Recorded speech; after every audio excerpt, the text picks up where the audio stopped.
Bab 4187. Makna tanah pusaka. Tetapi, reaksi semua orang tidak melebihi harapan si tua serakah, tetapi ketika dia mengatakan ini, dia berhenti sambil tersenyum. Dengar, tanah warisan benar-benar berbeda dari yang kamu bayangkan. Itu bukan hanya milik master atau pejuang kebanggaan. Tujuan jalan surga dunia adalah untuk memilih ahli waris, tetapi tidak ada hanya untuk ahli waris. Tidak ada 3 tempat pusaka, tetapi hanya 1 tempat. Tapi tempat ini sangat besar, memberi banyak area untuk dijelajahi, dan mengandung manfaat yang tidak dapat kamu bayangkan. Pidato pembukaan si tua serakah benar-benar menghancurkan imajinasi tentang tempat pusaka dalam kesadaran semua kultivator. Semua orang mulai serius dan mendengarkan dengan napas tertahan. Kamu kekurangan batu roh. Tidak apa-apa, ada banyak batu roh yang bisa diserap sesuka hati. Tidak apa-apa bagi sebagian kultivasi yang kurang kesadaran, sumber energi ada sebanyak mungkin. Beberapa situa yang kekurangan energi kehidupan, ada juga mata air kehidupan, dan setiap tegukan dapat meningkatkan masa hidup hingga 100 tahun. Selain itu, ada barang dewa, senjata ajaib, jimat batu giok, peta formasi, del. Bahkan hal yang paling dikhawatirkan yaitu ingatanmu akan terhapus setelah kamu pergi, juga ada cara untuk menyimpannya. Singkatnya, semua yang kamu inginkan dapat ditemukan di tanah warisan. Setelah si tua serakah mengucapkan kata-kata tersebut, banyak orang yang terharu. Apalagi sebelumnya, hati orang-orang yang ragu mengambil risiko di tanah warisan berdebar kencang. Kata-kata si tua serakah mengenai keinginan semua orang, tidak peduli kultivator muda atau tua, tidak ada yang acuh tak acuh.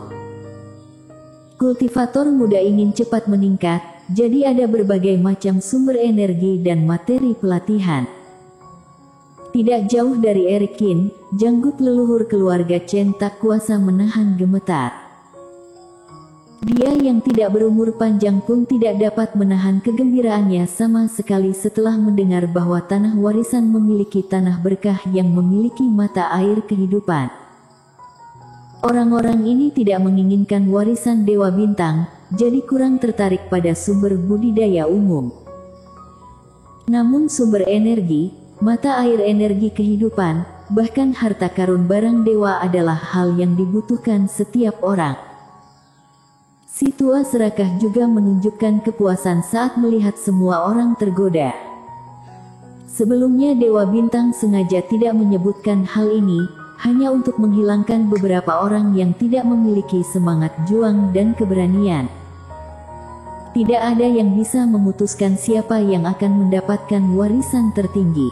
Tetapi jika kamu bahkan tidak memiliki keberanian untuk memperjuangkannya di awal, maka seorang kultivator seperti itu tidak layak mengambil apa yang telah diperoleh Dewa Bintang dalam hidup ini. Tentu saja, kesenjangan kekuatan antara kultivator tidak dapat dihindari, tetapi beberapa kekuatan besar terlalu kuat, yang benar-benar membuat kultivator biasa kehilangan peluangnya. Jadi aku akan memberikan beberapa keuntungan kepada kultivator yang lemah.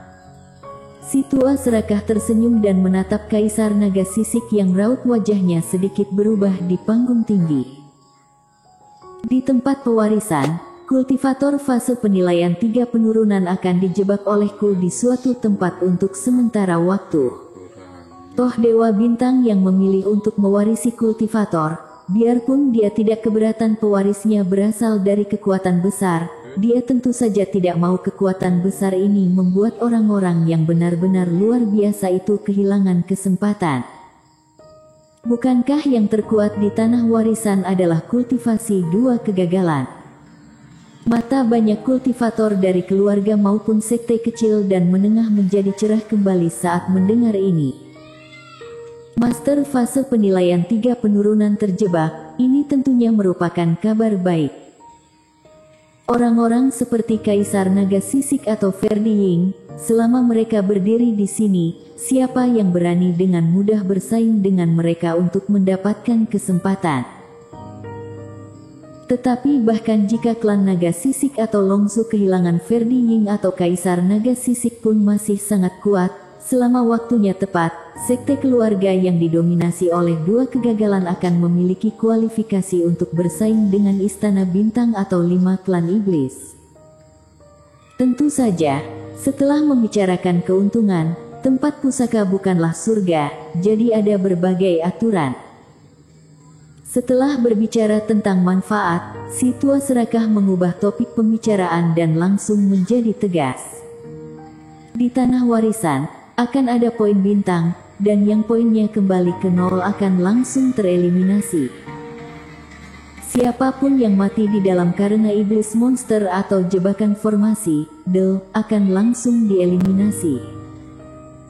Siapapun yang bersembunyi di pinggiran tempat pusaka dan berpura-pura mati, akan langsung dilenyapkan.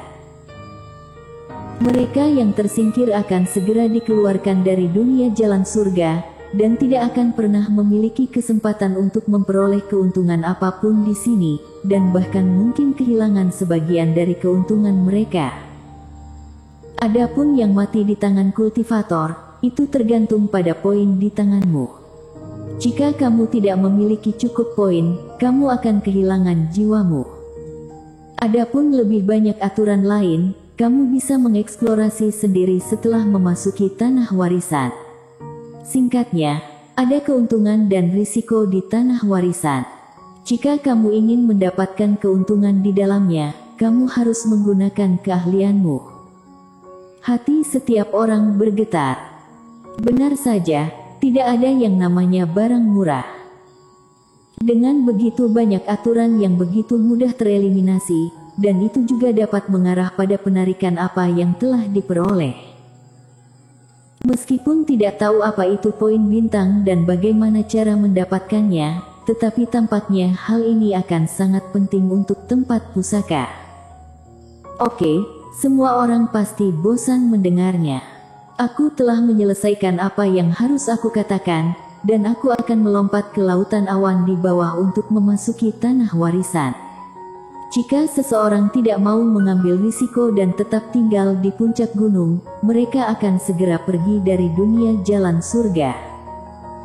Setelah si tua serakah selesai berbicara, dia mengangkat tangannya. Di sekitar puncak gunung, kabut putih tampak mendidih, memenuhi udara dalam sekejap, menghubung ke langit. Kabut putih agung menutupi semua tempat selain gunung ini. Ini seperti penghalang yang memisahkan puncak gunung dari daerah sekitarnya. Di tengah kabut putih yang tak terhitung jumlahnya, puncak gunung tampak seperti perahu kecil, hanya kultivator yang saat ini berada di gunung yang memiliki kualifikasi untuk pergi ke tempat pusaka. Desir, desir, desir. Para kultivator, yang sudah lama tidak sabar, terbang satu demi satu dan bergegas ke lautan awan seperti pangsit. Aturan yang disebutkan oleh si tua serakah cukup menarik bagi kultivator biasa. Sekalipun tidak memperebutkan warisan, masih memiliki kesempatan untuk meningkatkan kultivasi. Dan banyak kultivator juga membayangkan bahwa jika kultivasi benar-benar dapat ditingkatkan di dalamnya, maka kekuatan suci mungkin tidak dapat bersaing untuk itu. Putraku, setelah masuk, kamu harus ingat untuk berhati-hati. Sebelum aku menemukanmu, jangan impulsif dan dengarkan nasihat para tetua, kata Kaisar Naga Sisik dengan suara berat kepada putranya. Ayah, jangan khawatir. Aku akan berhati-hati sebelum bergabung denganmu. Pangeran klan Naga Sisik juga buru-buru menangkupkan tangannya.